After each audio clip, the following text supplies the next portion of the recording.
Alright, here is this week's grocery haul. I know it's been a very long time since I've done one. My apologies. But let's just jump right in without any further ado. So on the menu this week is Rachel Ray's lentil soup with kale. And so we have some lentils here. And I have some sausage in the freezer that I will be using. It's like this. Anyway, I just have some sausage I'm going to be using. It was easier for me right now to do seasoning packets than make my own seasoning. So I have a chili packet and 2 taco packets. And I'll explain this one in just a second. But the chili is obviously for chili. The taco seasoning packet is going to be for taco soup. And I picked up one for the other explanation that I'm going to give in just a minute. I picked this up for the people that I make meals for. What I do is I divide it up into these little cups that I have. And then this will go for probably 2 days worth of serving, which would mean 4 servings. So that's what I'll do for them. There is some hot dogs here because we have some leftover chili in the fridge. And I'm just going to do chili dogs with cheese. The cuties were $1 a pound. Apples were 50 cents a pound. Great deal on that, so we're going to make a ton of apple butter. Coffee creamer. Funny story about this, if you want to joke at my expense. I have been drinking decaf coffee this whole week without realizing it. No wonder I have not had a brain this week. And I just realized I'm addicted to coffee. I didn't think I was. Apparently I am. Alright, so here's what I wanted to explain. These beans were can of beans. Each one was on sale for 50 cents. There are 4 cans of beans, 2 pinto, 1 kidney, and 1 black. And then 1 can of diced tomatoes. So those are some of the ingredients that you need for taco soup. Now I'm supposed to be making a meal for somebody this week, so I'm going to make some cornbread and put it in a little container for them and drop all this off so that she can just toss everything into a crock pot, and then when she gets home from work, it's all there waiting for her. And you can use some ground beef with that, but if you want it vegetarian, you don't have to add beef. But because these were such a great deal, I picked up some of these for us. So these huge cans were 75 cents. So that's $3 for a meal plus meat if you add it. So less than $5 for a dinner, which is a really good deal if you know what I mean. Which, you guys grocery shop, you understand totally what that means. Okay, this is something that you need for the Rachel Ray's lentil soup with kale. The cheese was $1.50. We have some stuff to make macaroni and cheese without, I couldn't find the elbow macaroni, so I'm just going to use that. The shrimp was on sale, so I decided to do it this week. We are studying fish in our science, and I thought it would be really neat to kind of, next week we're going to be doing shrimp, the lesson in shrimp, so I thought this would be really fun to do it. And then this Friday, I think I still have some salmon in the fridge, and we just learned about how salmon go back to their roots. So I think I'm going to make salmon for dinner and kind of talk a little bit more about how all that works and see what sticks in our head. I just thought it would be really fun. Definitely extravagant, but shrimp is definitely my one weakness.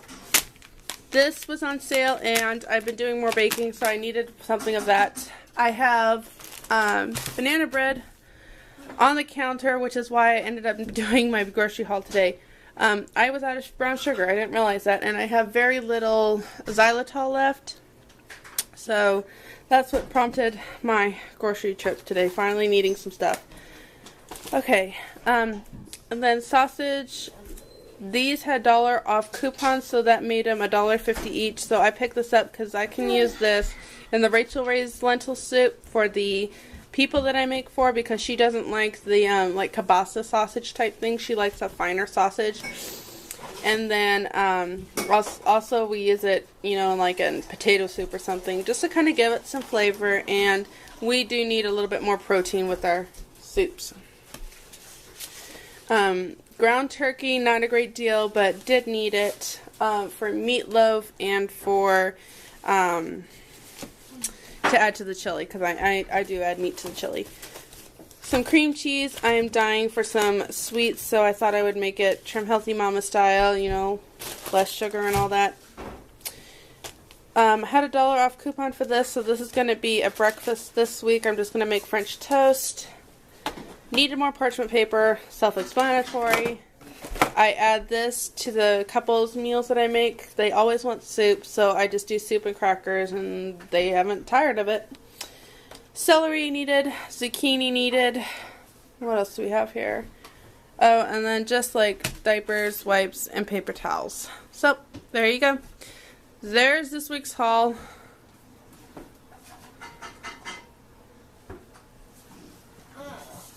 Voila. So, I'm going to just briefly talk to you about how I get a lot of the meat. In a lot of my hauls, you do sometimes see some meat, but then you see menu plans that have more meat meals in them than what I bought. And I'll be honest, this is really hard for me to make.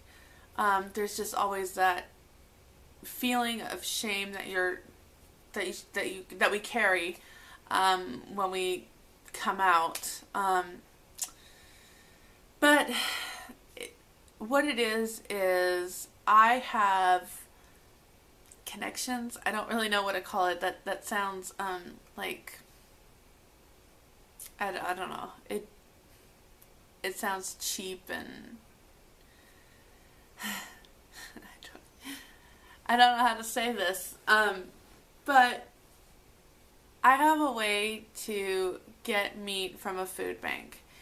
I don't go to a food bank and get meat only because how it works is I get leftovers. Once everybody has gotten what they need, and if there's an abundance at this place, then the people that work there, I know them, they let me have the leftovers. It's always never consistent as to, I can't really say, okay, I'm going to get a package of meat, I'm going to get so much meat every Thursday. It's nothing like that. And I do know that sometimes I can be like, hey, is there anything? And they'll be like, well, there's this. Or there can be like, hey, we've got an abundance, do you need anything? And I'm always just so blessed at how God generally works a lot of that out, because otherwise we would live on a lot more beans than we do. And it's just one of the ways that the Lord is really looking out for us. So that's it. I get meat from a local food bank. It's expired food, or sell by date, I should say, food from stores. And yeah, sometimes you do get stuff that's spoiled. I have to say, generally I actually have more spoiled food from a grocery store than I have had it from here. The exception to that being, we do get a lot of gluten-free foods there, like gluten-free junk food basically. And those tend to be more rancid because they just sit on the shelf much longer before they realize that they're past the sell-by dates. So most of the time those, and that's fine because it's just junk food, right? With a gluten-free label on it. So that's how I get a lot of my meat. If my husband could go hunting, definitely go hunting, but we got jackrabbits that I don't think we're allowed to hunt. Welcome to the desert, folks. I do know that some people have made rattlesnake soup before. They say it tastes just like chicken. But I would rather my boys not go try to get a rattlesnake because they will. And I'll probably end up with all of my children in the ER. Yeah, that would be my life. I just wanted to follow up on that taco soup recipe that I talked about. So I put all the beans in here.